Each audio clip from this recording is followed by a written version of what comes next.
दोस्तों आज हम बात करने वाले हैं अनुसंधान नैतिकता यानी कि रिसर्च एथिक्स की। इसमें से दोस्तों पहले काफ़ी क्वेश्चन आ चुके हैं और इसके साथ साथ दोस्तों आज हम बात करने वाले हैं डेटा कलेक्शन मेथड की। तो ये दोनों टॉपिक हमारे लिए बहुत ज़्यादा इंपॉर्टेंट है, तो इस वीडियो का पूरा देखना और ध्यान से देखना।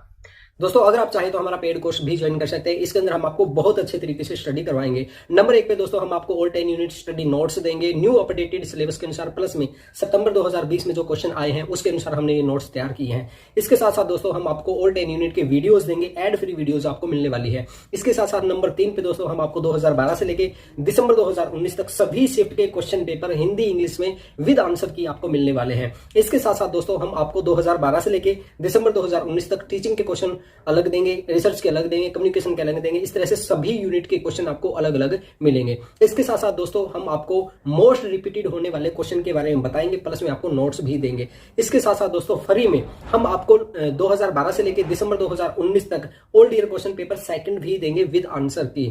और इसके साथ साथ दोस्तों हम आपका लाइव मॉक टेस्ट लेंगे यूट्यूब पे। तो दोस्तों अगर आपको एक कोर्स ज्वाइन करना है तो हमें जल्दी से जल्दी व्हाट्सएप नंबर पे मैसेज कीजिए या फिर लिंक हमने वीडियो डिस्क्रिप्शन बॉक्स में भी दिया हुआ है। दोस्तों चलिए सबसे पहले हम बात करते हैं कि अनुसंधान नैतिकता क्या होती है, यानी कि रिसर्च एथिक्स का मतलब क्या है। देखिए, अनुसंधान नैतिकता का आशय अनुसंधान के प्रदत्त संकलन तथा विवेचन के चरण में संगत माना जाता है। यानी कि इसका मतलब क्या है दोस्तों, जब हम डेटा कलेक्शन करते हैं, सैंपलिंग करते हैं और जब उसका एनालिसिस करते हैं तब इसका ध्यान बहुत ज़्यादा रखा जाता है। और इसके अंदर अनुसंधान नैतिकता के अंदर बहुत सी चीज़ें आती है दोस्तों, उन सभी के बारे में हम बात करने वाले हैं। जैसे कि शोध रिपोर्ट को तैयार करना, समस्या का प्रतिपादन करना, अनुसंधान निष्कर्षों का प्रतिवेदन करना इत्यादि के अंदर इसका उपयोग किया जाता है। और इसको अच्छे से समझने के लिए हम और बातों पे ध्यान देते हैं दोस्तों। देखिए, ईमानदारी पूर्वक आंकड़ों, परिणामों व विधियों का उपयोग करना। देखिए, जब भी हम रिसर्च करते हैं तो उसके अंदर हमें ईमानदारी से काम करना बहुत ज़्यादा ज़रूरी है। जब हम डेटा कलेक्शन कर रहे हैं तो उसके अंदर ईमानदारी दिखाना ज़रूरी है।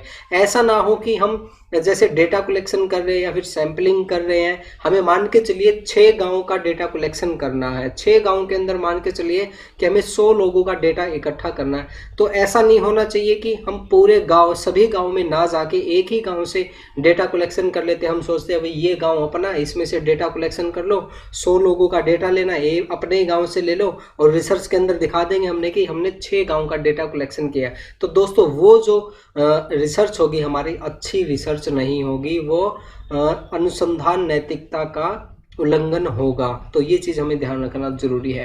पूर्वाग्रह तथा भ्रांत धारणा से बचना, यानी कि अगर हमने पहले से कोई धारणा बना रखी है अपने रिसर्च के बारे में, जो रिसर्च हम कर रहे हैं, जैसे कि मान के चलिए हम सोचते हैं कि आज जो लोग हैं टीवी देखना बंद कर गए हैं और टीवी से कोई प्रभाव नहीं पड़ता। हो सकता है ये हमारी थिंकिंग हो, हमने ये सोच लिया भाई आज मोबाइल आ गया, मोबाइल से सब कुछ देखते हैं लोग, तो टीवी को भूल गए। तो हमारी जो अवधारणा है ना दोस्तों, उसको छोड़ना पड़ेगा। रियलिटी देखनी होगी हमारी रिसर्च के अंदर कि क्या रियल में आज भी लोग टीवी देखते हैं, क्या टीवी का आज भी बुरा प्रभाव पड़ रहा है या नहीं पड़ रहा। तो वो सारी चीज़ें हमें अपने हिसाब से नहीं, रिसर्च के हिसाब से करनी होगी। इसके साथ साथ दोस्तों व्यक्तिपरकता से परे होनी चाहिए हमारी रिसर्च, यानी कि पर्सनल चीज़ें उसके अंदर नहीं होनी चाहिए। यानी कि वही चीज़ मैंने अभी आपको बताई कि पर्सनल चीज़ें मीन्स मान के चलिए हमारी कोई अवधारणा बनी हुई है, हमारी कोई सोच है, उसको इंक्लूड नहीं करना। जो सच है वही हमें इंक्लूड करना है अपनी रिसर्च के अंदर।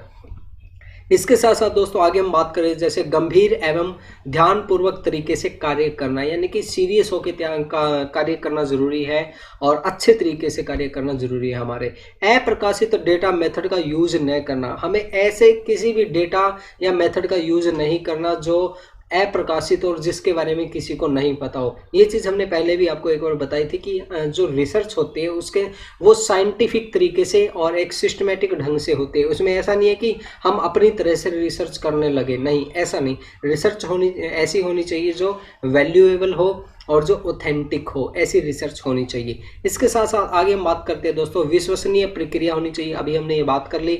ज्ञान वृद्धि में सहायक होनी चाहिए अपनी रिसर्च। गोपनीयता व स्वायत्तता का सम्मान रखना चाहिए। अगर हम किसी गांव के अंदर या कहीं भी डेटा कलेक्शन कर रहे हैं और वहां पे व्यक्ति कहता कि मेरी जानकारी, मेरा नाम पता अपनी रिसर्च के अंदर मत देना, तो हमें उसका नाम पता नहीं देना, यानी कि उसकी गोपनीयता रखना हमारे लिए बहुत ज़्यादा जरूरी है। और उसकी सहमति होना भी जरूरी है। जब भी हम किसी से रिसर्च कर रहे हैं तो उसे बगैर बताए हम डेटा कलेक्शन नहीं कर सकते, बगैर बताए सैंपल इकट्ठा नहीं कर सकते। अगले व्यक्ति को पता होना चाहिए कि हम क्या रिसर्च कर रहे हैं और इसका कहाँ पे उपयोग करेंगे, ये सारी चीज़ें उसको पता होना चाहिए। कलात्मक व सृजनशीलता प्रक्रिया होनी चाहिए। हमारी रिसर्च के अंदर एक क्रिएटिविटी होनी चाहिए। ये नहीं है कि हम एज ए फॉर्मेलिटी नहीं करनी चाहिए, क्रिएटिविटी हमारी रिसर्च के अंदर होनी चाहिए। मानवीयता का गुण होना चाहिए, भविष्य हेतु होनी चाहिए। हमारी रिसर्च ऐसी होनी चाहिए जो रिसर्च आगे भविष्य में काम आ सके। इसके साथ साथ दोस्तों और जो एरर क्या क्या हो सकते हैं उनके बारे में हम बात करते हैं। जैसे काल्पनिक अवधारणाएं, यानी कि हमें काल्पनिक चीज़ें इंक्लूड नहीं करनी, भाई ऐसा करने से ऐसा हो जाएगा, ये हो जाएगा, वो हो जाएगा, नहीं। हाइपोथेसिस हम बना सकते हैं, लेकिन हाइपोथेसिस का ही रिजल्ट हम नहीं उसके अंदर इंक्लूड कर सकते। भाई जैसे हम घर बैठे ये डिसाइड कर दे भाई मोबाइल देखने से बच्चों पे बहुत बुरा प्रभाव पड़ता है और इससे ये बीमारी हो जाती है, नहीं, ऐसे हमें रिजल्ट नहीं देने, काल्पनिक रिजल्ट हमें नहीं देने, हमें साइंटिफिक रिजल्ट देने हैं। ये काल्पनिक इसके अंदर काफ़ी बार हो जाता है, रिसर्च के अंदर हम अपने घर बैठे ही काल्पनिक रिजल्ट निकालने लग जाते हैं। आगे निष्कर्ष औचित्यपूर्ण हमारा निष्कर्ष होना चाहिए, सही निष्कर्ष हमारा होना चाहिए। पूर्वाग्रह तथा पक्षपात से बचना चाहिए, यानी कि हमें पक्षपात नहीं करना चाहिए। जैसे वही मैं बात बता रहा हूँ कि हमने 6 गांव का डेटा कलेक्शन करना है, तो ये नहीं है कि हम अपने गांव से ज़्यादा लोग इकट्ठा कर ले और दूसरे गांव से कम डेटा कलेक्शन कर दे, नहीं, ऐसा पक्षपात उसके अंदर नहीं होना चाहिए। प्रदूषित तथ्य जो है वो बिल्कुल सही होने चाहिए, गलत तथ्य हमारी रिसर्च के अंदर नहीं होने चाहिए। इसके साथ में दोस्तों भ्रांतियां नहीं होनी चाहिए हमारी रिसर्च के अंदर, यानी कि मिथ्या नहीं होनी चाहिए हमारी रिसर्च के अंदर। और इसके साथ साथ दोस्तों और चीज़ें जैसे प्रतिभागियों को उचित जानकारी एकत्रित करने, सहमति, संवेदनशील जानकारी प्राप्त करने, गोपनीयता बनाए रखने जैसे मुद्दे पर भी ध्यान देना चाहिए। ये चीज़ हमने बात कर ली दोस्तों। जब भी हम किसी से डेटा कलेक्शन कर रहे हैं तो उसको पता होना चाहिए कि हम आपका यूज़ कहाँ करेंगे और उसकी गोपनीयता बनाए रखना हमारे लिए ज़रूरी है। और इसके अलावा दोस्तों एक चीज़ और मैं बता देता हूँ कि जैसे इसके बाद में हमारी नेक्स्ट जो वीडियो होगी, आप सभी को पता है कि हम साथ के साथ लाइव मॉक टेस्ट भी लेते हैं, तो उसके अंदर हम देखेंगे कि आज तक कितने क्वेश्चन रिसर्च इथिक्स से आ चुके हैं, यानी कि किस किस तरह के क्वेश्चन आते हैं शोध नैतिकता से, वो हम देखेंगे। उसी से आपका ये टॉपिक बहुत अच्छे से क्लियर हो पाएगा, क्योंकि बहुत सी चीज़ें ऐसी होती है दोस्तों जो हम थ्योरी के अंदर नहीं पढ़ पाते और हम क्वेश्चन के अंदर उनको समझ पाते हैं। तो दोस्तों हमारी जो लाइव मॉक टेस्ट वाली क्लास है वो ज़रूर देखना, ताकि आपको पता चल सके कि रिसर्च इथिक्स से रिलेटेड किस तरह के क्वेश्चन आते हैं। तो वो क्लास आप ज़रूर करना दोस्तों। आगे हम बात करते हैं दोस्तों, हमारा है डेटा कलेक्शन मेथड। देखिए हमें डेटा कलेक्शन करना पड़ता है रिसर्च के अंदर। डेटा कलेक्शन कितनी तरह का हो सकता है उनके बारे में हम बात करेंगे। सबसे पहले है दोस्तों हमारे पास primary source of data collection, और इनमें से डेटा कलेक्शन में से दोस्तों काफ़ी बार क्वेश्चन आ चुके हैं, आप ओल्ड ईयर क्वेश्चन पेपर करेंगे तो आपको पता चल जाएगा। सबसे पहले आता है दोस्तों primary source of data collection. Primary source are created as close to the original event और phenomenal as it possible to be, for example a photograph or a video of an event। यानी कि primary source of data collection ऐसा होता है दोस्तों जिसके अंदर हम डायरेक्ट रूप से इंफॉर्मेशन कलेक्शन करते हैं, उसे हम क्या कहते हैं, primary source of data collection कहते हैं। जैसे कि हम मान के चलिए डायरेक्ट कहीं पे जाके फ़ोटो क्लिक कर रहे हैं, किसी का वीडियो बना रहे हैं, किसी चीज़ का, किसी इवेंट को रिकॉर्ड कर रहे हैं, तो वो क्या होगी दोस्तों, हमारी primary source of data collection हो गया।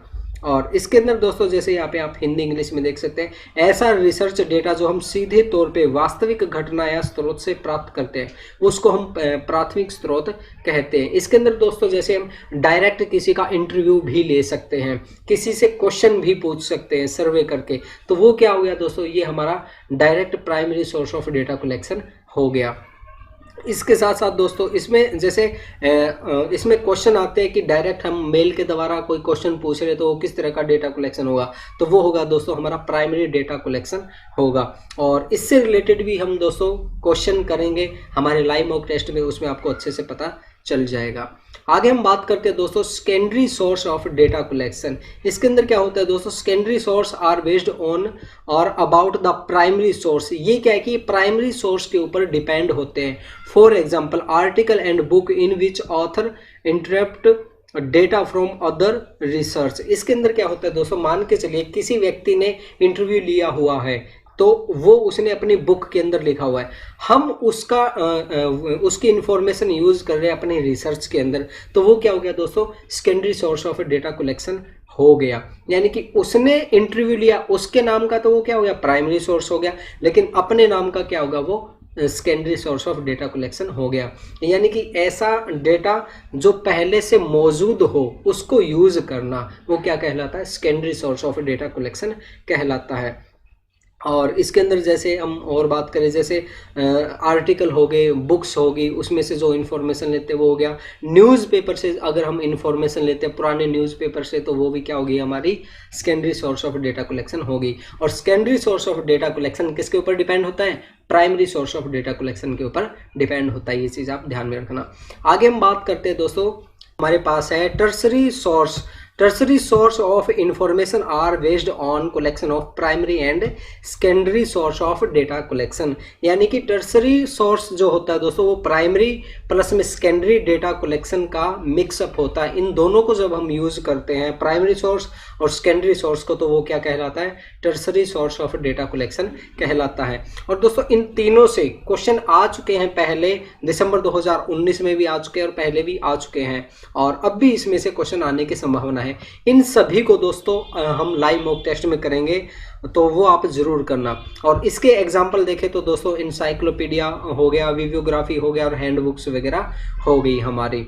ऐसा रिसर्च डेटा जो हम प्राथमिक स्रोत और द्वितीय स्रोत से प्राप्त करें उसको हम तृतीय सोर्स ऑफ डेटा कलेक्शन कहते हैं। तो ये चीज़ें आपको याद होनी चाहिए दोस्तों, ये बिल्कुल इजी चीज़ें हैं, इनको हम आसानी से याद रख सकते हैं। और मोस्ट इम्पॉर्टेंट टॉपिक है दोस्तों ये हमारा रिसर्च एथिक्स और डेटा कलेक्शन। तो ये दोनों आप अच्छे से कर लेना, और लाइव मॉक टेस्ट में इससे रिलेटेड जो भी क्वेश्चन आए वो हम करेंगे। दोस्तों इवनिंग में जो हम थ्योरी करवाते हैं उसी का सुबह हम लाइव मॉक टेस्ट भी लेते हैं। उसके अंदर हम 2012 से लेके अभी तक जितने भी क्वेश्चन आए हैं वो सभी के सभी क्वेश्चन उसमें हम कवर अप करवाते हैं।